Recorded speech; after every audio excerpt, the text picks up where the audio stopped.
You're listening to The Briefing, first broadcast on the 19th of May 2025 on Monocle Radio.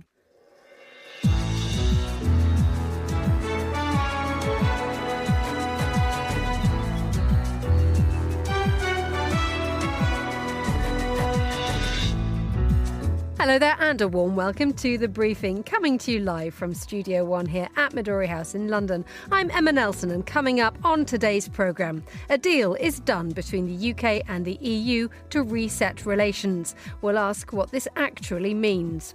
Also ahead in the next 30 minutes. It was clear that sooner or later, we will have a dispute, a political fight between those who are pro-West, pro-EU, and those who are against or who are skeptics.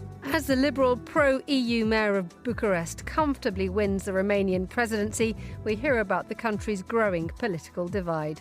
Plus, after Basel, all eyes are on Österreich, aren't they, Fernando, Augusto, Pacheco? Yes, indeed, Emma. And today we wrap our Eurovision coverage celebrating Austria and its beautiful entry, Wasted Love by JJ. Thank you so much. That's all coming up right here on The Briefing with me, Emma Nelson.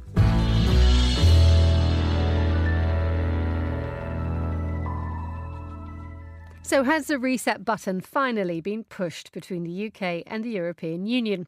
The two sides have reached a fresh agreement at a meeting in London this morning. A pact has been signed on security, one of the more low-hanging fruit when it comes to shared values. Still causing headaches are the usual trickier, stickier issues that have plagued the UK-EU relationship, such as the free movement of younger people and fishing.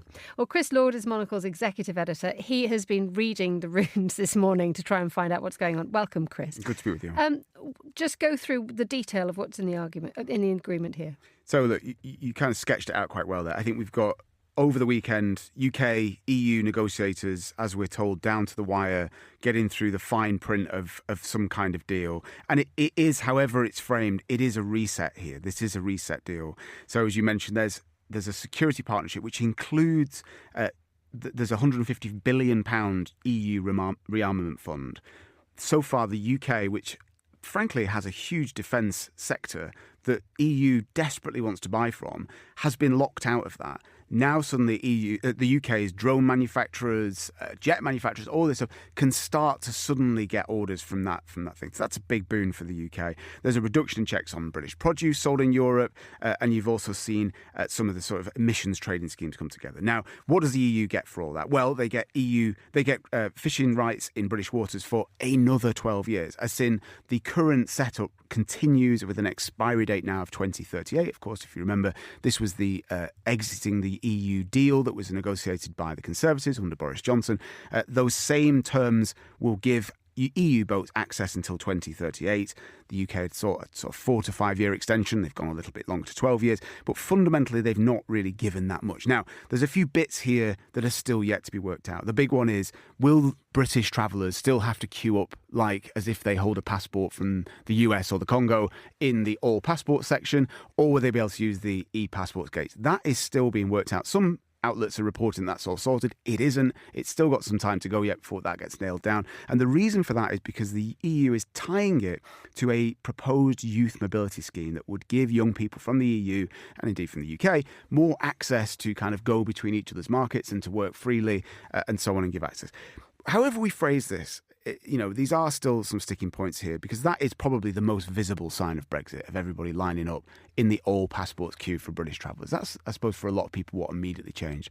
I think the frank statement that's being made here is the UK has realised that this hasn't worked out as promised, and as gently as they can to not stir the boat too much here and rock the boat too much here in the UK politically, they have set the course back towards Europe. Because it is interesting to describe this as a reset, because were you to start with a proper reset, you would start to arguably negotiate your way back into the European Union. And this is something that just cannot be done at the moment. I mean, we're looking probably at maybe even a generation away when people will look at this afresh. But the idea of even calling it a reset is quite bold. But I think that Labour and Starmer think they've got the voters on their side. I mean, just look at some of the figures. 30% of voters here in the UK believe the UK was right to leave the EU. Only 11% of people believe that the project of Brexit has been a success. I mean, that's just damning in itself. Frankly, I just don't think Number 10 Downing Street fears any kind of major backlash from voters from making things easier, whether that's for business to export to the EU, which, forget, you and I are fortunately not having to do that. But the volume of red tape, I remember going down just months after Brexit was finally concluded in 2020, going to a shellfish exporter down in the southwest of Britain, and the stack of paperwork that the guy who ran the place showed to me was just unbelievable that he now had to do, having never ever done that in his all these years of running a shellfish farm down there. So there is still so much red tape to be unwound here. What I think is happening, if you could get under the skin at Labour HQ, is I think they've realised, okay, we are going to pitch back to the country on growth. And the only way we're going to do growth is by making it easier to trade with the world, be that the EU or otherwise. Growth internally is very difficult to kind of muster up through investment and so on. That takes money, it takes time. Here, if they can make things easier to sell, then that immediately creates the potential for more productivity and more growth. And frankly, there's been a sort of a realisation they need to have an adult conversation with the country and say, it hasn't worked, we need to change course. And also the world has changed in the 5 years since the original agreement. We have had the war in Ukraine, which has obviously helped to precipitate the security agreement that we've got happening today. We have Donald Trump in the White House where, drawbridges are being pulled up rather than borders being pulled down. But also you have the United Kingdom in a really tricky place, don't you? Because going back to Europe is, for those who froth at the mouth about Brexit, is surrender, in inverted commas. Yet going towards the United States is, as it stands at the moment, might not be the best idea in the long term. This is the challenge, is that we're probably getting towards this is as good as it gets territory here, because the closer that Starmer tacks towards Europe, the more he's probably very aware, and his negotiators who are dealing with the US are aware that that's going to start to raise the ire of Donald Trump. Anything that's going to deliver too many benefits to the EU that the US feels locked out of, especially alignment on agricultural exports and all that kind of stuff, and food standards, of which contained in this reset, there are some alignment parts of this that I'm sure probably in Washington is going to raise a few eyebrows and say, well, hang on, we've just negotiated a trade deal with you, which we thought was just the start of things. You're already now signing up for agreements that mean you're going to have an alignment with a trading bloc that, frankly, the Trump administration makes no bones about. They don't like dealing with them as a bloc.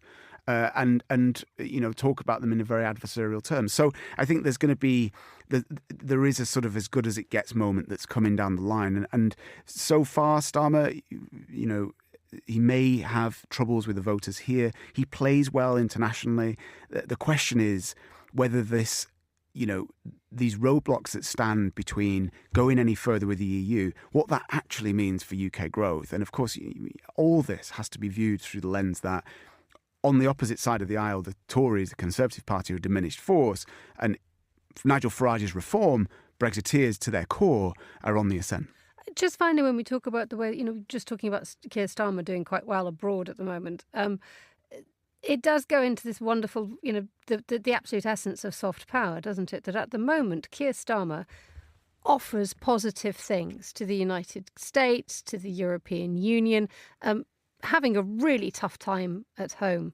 But there is that glint of hope, isn't there, that the United Kingdom, which for so long has been seen as the country which likes to cut itself off, could perhaps be finding itself on a more positive and open tack.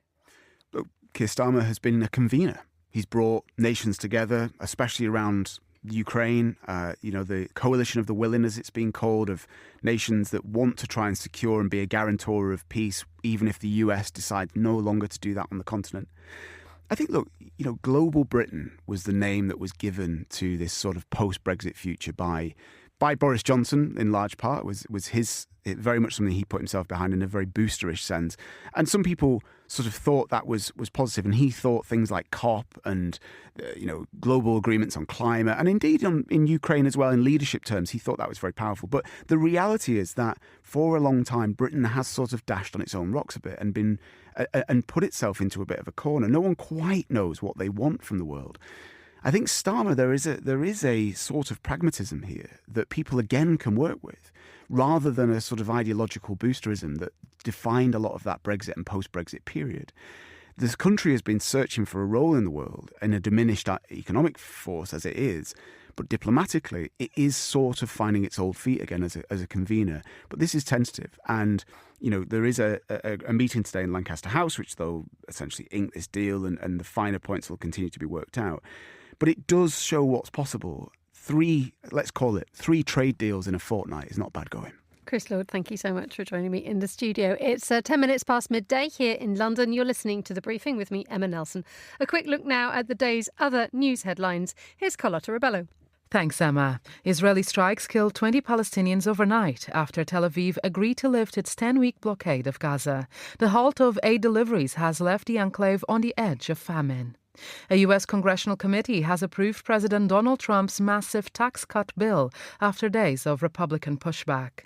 A vote on the bill in Congress could come later this week. And Japanese fast food giant operator Yoshinoya is betting big on ramen noodles.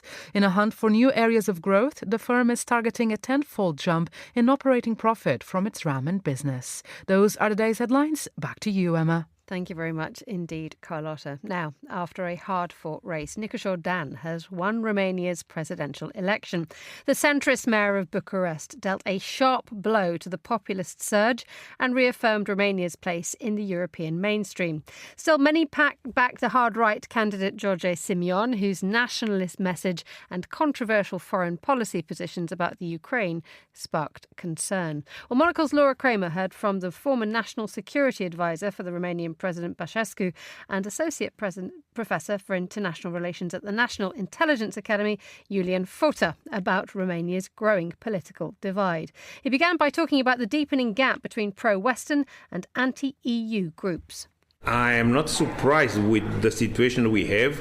I have anticipated. I remember between 2016 and 2018, maybe even 2019, I published at least 8 or 9, maybe 10 articles about about the trend which we are seeing it today. I mean, for me, for somebody knowing a little bit of Romanian history and understanding what's going on, it was clear that sooner or later, we will have a dispute, a political fight between those who are pro-West, pro-EU, and those who are against or who are skeptics about Romania's membership into the EU, because we had similar cases like that in the past. Maybe I made a mistake because I published few articles and then seeing that nobody's paying attention, I gave up. Maybe that was a mistake. I don't know. But again, exactly what we had in the last half year, starting with the fall of last year, a fight of those who are not happy with the membership of Romania into EU and NATO, trying either to dilute or to come with alternative strategies, Yeah, I'm not surprised.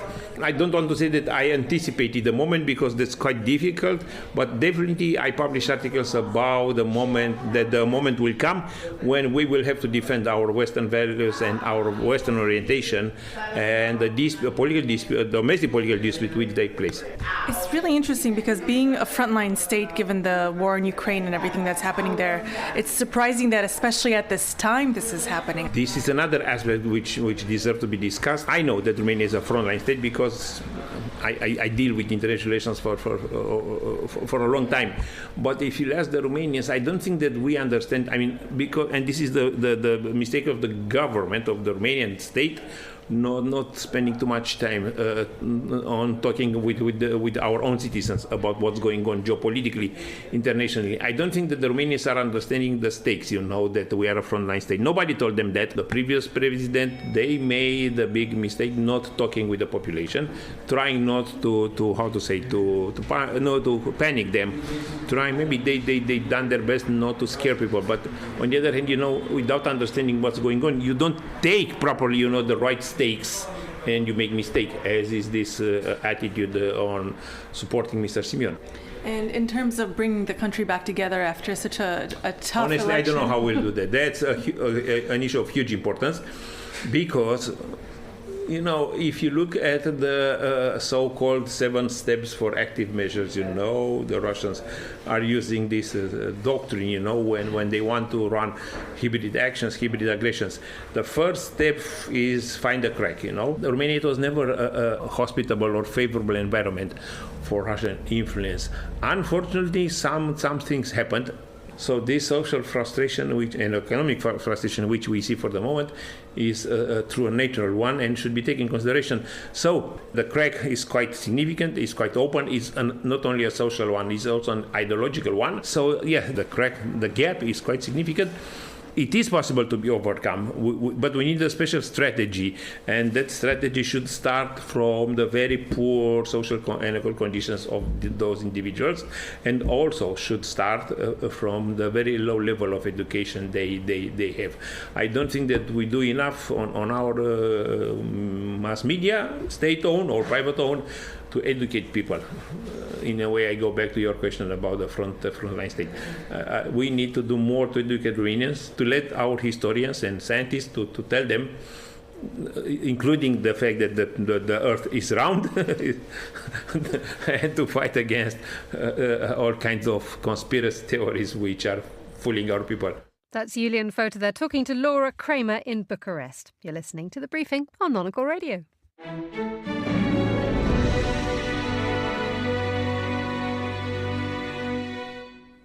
1316 in Paris. Now, France is to build a new high-security prison in the Amazon jungle.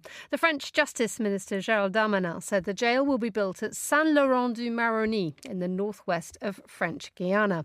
Well, the announcement comes after a slew of attacks on French prisons earlier this year, thought to have been coordinated by drug kingpins. Furthermore, across Europe, prisons are running out of capacity. Well, Monocle's Francesca Gilks heard from Deborah Alimi, a drug policy expert, to find out how governments can tackle drug trafficking and organised crime. Over 5 separate nights in April, 10 prisons and officer training colleges were attacked across France. Mysteriously, the attackers left the initials DDPF at nearly all the sites. I spoke to Gabriel Stargarter, Reuters chief correspondent for France, who has been reporting on the story as it unfolds. French authorities have arrested around 30 people so far. They believe that the person who instigated the attacks was somebody who's already behind bars, a sort of known criminal with close ties to a Marseille gang called DZ Mafia.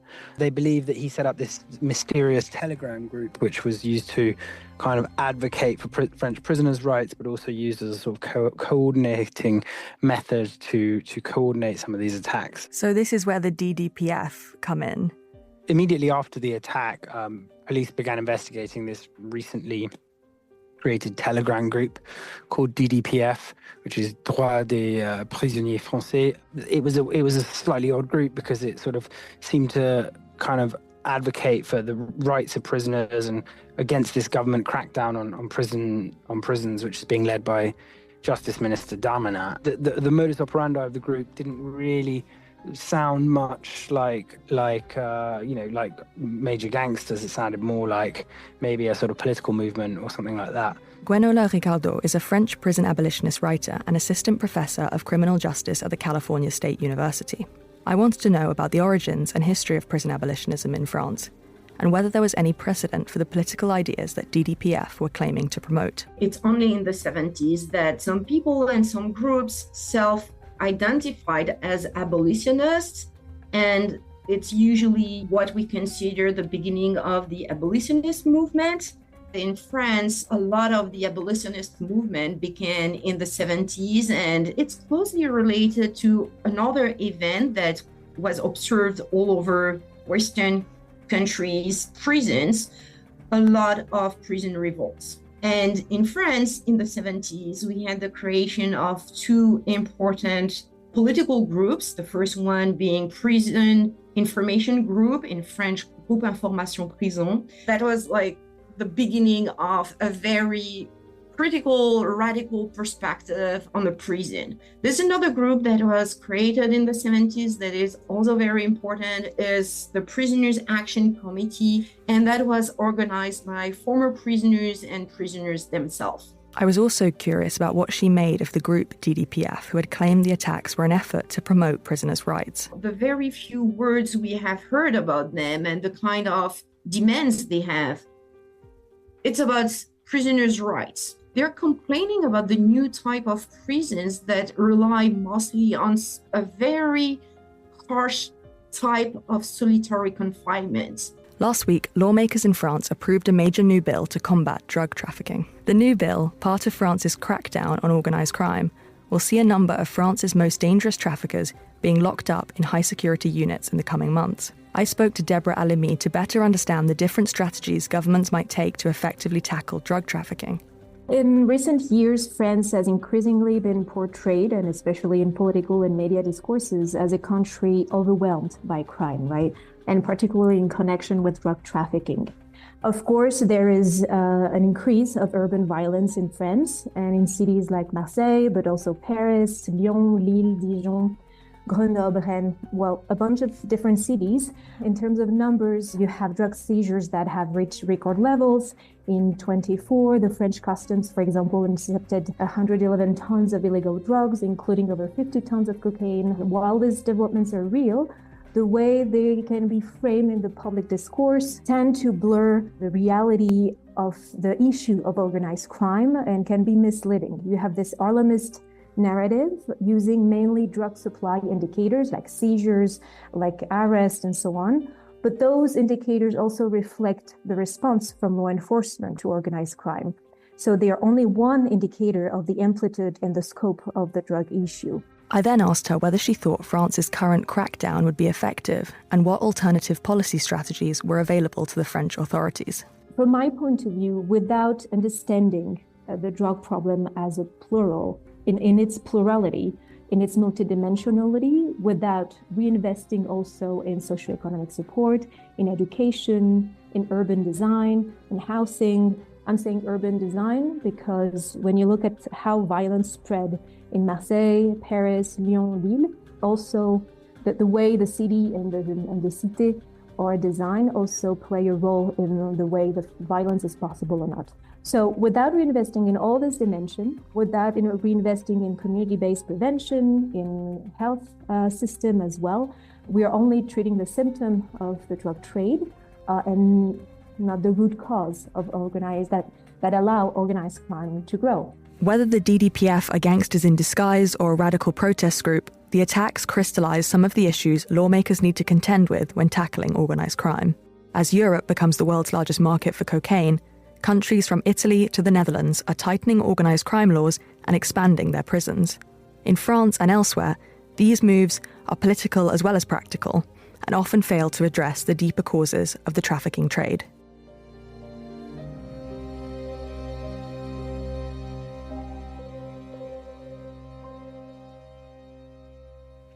Francesca Jilks there. You're listening to The Briefing on Monocle Radio.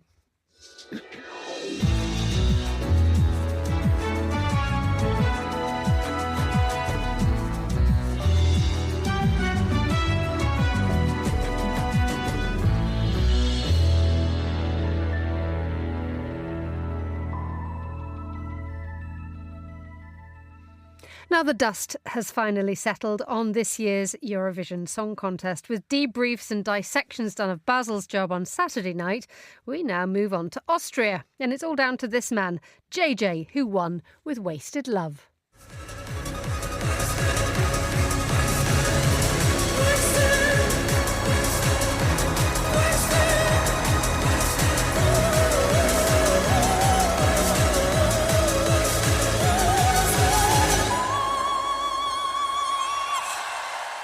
I believe a high C. The ORF, Austria's main television channel, is now tasked with pulling together what's been called the greatest show on earth. The person who described it thus was Fernando Augusto Pacheco, Monocle's senior correspondent. He joins me in the studio with a look of sublime calm and joy in his face. Chris Cermak, Monocle's senior news editor and official Austrian spokesman for the whole country. Chris, welcome both to the programme. Before we move on to what the Austrians have to do next, you do look sublimely happy, Faye. Is that because it was just the Eurovision Song Contest, or was this a vintage year? There were comments that perhaps it wasn't. Perhaps it wasn't musically. Nevertheless, every Eurovision brings me so much joy. And I do think it is the greatest TV show on earth. And, I say this with no irony whatsoever. It's fantastic. It's 4 hours, and they managed to keep the tension alive until the very last minute. And this year was a classic example of that. Until 5 minutes before the show, we didn't know if it was going to be Israel or Austria. And of course, it was really nail-biting. In the audience, everybody had the kind of, that kind of look of tension in the air. And the ratings are good. The ratings are bloody good. 163 million Europeans watched the show last year. That's unremarkable. I think if you don't count sport, no other show can do that. Thanks, Basil. Austria. So, I was sitting in a traffic lights outside Salzburg Airport on Saturday morning, and they were discussing the Eurovision Song Contest, and it was brief, and they didn't really focus on it. There wasn't any great sense of expectation, not from the radio station I was listening to at least. And then they went to Falco's Rock Me Amadeus, which, as far as I can gather, was issued in early 1980s. Absolutely huge back in the 80s. And still in 2025, if you're listening to Austrian radio stations. That, to me, suggested, Chris Cermak, representative of all Austria, that the country is in need of a bit of a cultural refresh, even, 10 years after the last Eurovision Song Contest. So is this a wonderful moment for Austria to really just go for it? I wouldn't say we need the cultural refresh in the sense that over the last 10 years, Austria has done very, very well on Eurovision, has kind of changed its stripes there. And obviously you did have Conchita Wurst in 2014 and the Eurovision Song Contest in Vienna in 2015. So that's kind of where it went back to. Since then, they have been really giving it their all. In 2018, they also won the jury vote with Cesar Sampson. And I think to bring it to this one, that's what was interesting, right? Because this is where a lot of Austrians also remembered that one. And so when, Fernando, you were talking about that voting at the end, I think there was a lot of surprise, actually, that Austria pulled this off, because the song itself was technically very strong. The voice was incredible. But was it a song people were actually going to vote for? I think a lot of Austrians were like, nah, we're going to get the jury vote again. And I was saying the same thing to you, Fernando, last week. But is the public going to go for it? So there was actually a lot of surprise that Austria really pulled this off. I would like to add one line. Never underestimate operatic pop. People love that. And I wonder if you both agree. I know, Emma, you love Austria as well as a country. And opera and pop. I'm in a happy place. JJ is classically trained. That's also soft power for Austria. I think even Conchita, probably both of them have one of the best vocals from the previous Eurovision winners we've seen. I think Austria should use that as well. It is an interesting point because it wasn't a classical music song, and yet the use of the operatic voice and combining that with sort of techno and dance, it presented, I guess, a soft power but modern version of Austria. Also, of course, with who JJ himself represents, being of Filipino origins, having grown up in Dubai. So this was a nice moment for Austria, absolutely. It's a tricky wicket now for Austria as to how it handles the Eurovision Song Contest, insofar as Vienna had a go, and actually Vienna had a lovely moment of little refresh. Actually, when you crossed the road and they had little same-sex figures on the traffic lights and what have you, and that had a warmth and a gentleness to it, which actually probably arguably Vienna could do with plenty of. Is Vienna, do you believe, Chris, going to be the location for the next Eurovision Song Contest? Because we saw Switzerland have a go with a smaller town, but there are plenty of places that Austria could actually have or really show off. I mean, your father's from Salzburg and I'm a big champion of that city, and you know that if you just drive 10 kilometres out of town you have Red Bull. I mean, who's not going to want a Eurovision Song Contest with people jumping off cliffs and in flying machines?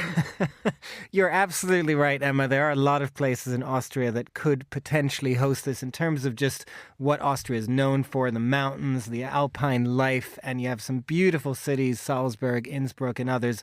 The one question, which is the same same question, frankly, that Switzerland faced, was about the stadiums. So there is a question there about how big. I was just looking up today in Salzburg, its largest indoor stadium has only about seating for about 7,000 people. So this is one of the questions that they're going to have to face. But yes, I think it would be nice for this to be outside of Vienna because it wasn't so long ago. It was only a decade ago that Vienna did get to host this. That said, JJ himself, he was at the Chancellery today. He's being absolutely celebrated, of course, in Austria, met with the Chancellor and the Foreign Minister and the Deputy Chancellor. They all wanted their selfies taken with him. He wants to moderate next year, and he wants it to be in Vienna because it's his hometown. So he's made a push for that. Whether the organizers agree or not, we'll have to see. Smaller towns, does it work, Faye? Well, they do work, and I have to say, Emma, one thing I've learned with my coverage this year, how challenging it is to choose a city, because let's be honest, I think the city will be picked, I would guess, around August. It's not that much time for a city to host such a big event. Martin Osterdahl, who organizes Eurovision, he was telling me that's kind of unusual because you have sports events they prepare for 2 years or more. And it's very hard to book an arena because for Eurovision, 2 months before, nothing can happen at the arena, only Eurovision. So the bigger ones, he said, it wouldn't be a problem to host Eurovision on a stadium with 30,000 people. But the problem is it will probably be booked up by an artist, by a sports competition. So there are a lot of challenges that they will start looking into. It's an excellent idea, though, because in terms of the way that Austria prepares itself for visitors, so much of its infrastructure is dependent on serving tourists. So actually, if you're going to have a good host, it has got to be Austria. It is, and it was interesting actually listening to the politicians today as well, because funnily enough, Austria right now is in a bit of a budget crisis. So there's been all this questions, oh my God, now we have to actually pay for Eurovision. But you've gotten a lot of Austrian politicians, including the Chancellor, saying, well, but this is a tourism moment. This is the moment. This is what Austria does well. We bring people here. The economic benefits of that are so important. We're going to find a bit of money in the budget for it. You're going to be well fed and well-watered next year, I can guarantee it. That's all the time we have for today's edition of The Briefing. The warmest of thanks to all my guests and to Anita Riotta. Our researcher was Francesca Jilks and our studio manager was Mariella Bevan, with assistance from Flynn Simons and Steph Chungu. The Briefing's back at the same time tomorrow, but for now, from me, Emma Nelson, goodbye. Thanks for listening.